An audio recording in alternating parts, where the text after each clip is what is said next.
In this video, I'll show you how I put custom flush-mounted LED lights into this hand-sculpted cabinet for a little under 50 bucks.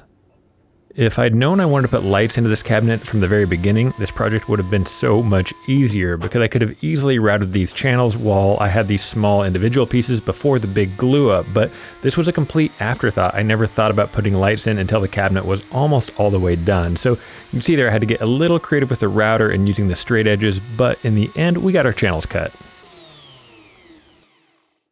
The aluminum channels that I'm going to be using to hold the lights are a little bit under 3/4 of an inch, and so I used my 3/4 inch straight bit in the router. Then I had to come back with the hand chisel and just square up the ends a little bit, and so far it actually went pretty well. The channels come in these 3-foot lengths, and so I got to bring them over to the miter saw and cut them. And you can use a miter saw to cut aluminum, but you also have to be very careful because it's very prone to catching and throwing. And actually my dad had a fairly bad accident cutting aluminum with a miter saw, so make sure you're using a clamp and keeping your hands clear of it.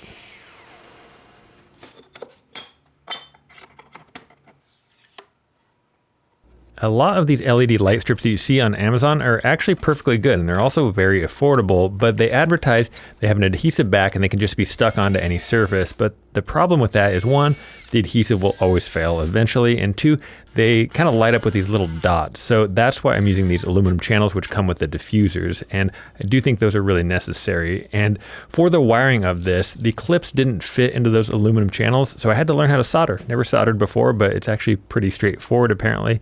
You can see there that adhesive strip will go onto the aluminum, and it actually doesn't matter if it fails because it has that diffuser to hold it in there. And yeah, starting to work, starting to get a little bit excited here. Got a little bit more confident in my soldering abilities, but I also don't need to hear it from you guys because I have no idea how to properly solder. So don't use this as a lesson on how to solder yourself, but it is really pretty easy and a shockingly strong joint. I could really kind of tug on those wires once they were soldered. They wouldn't break off at all.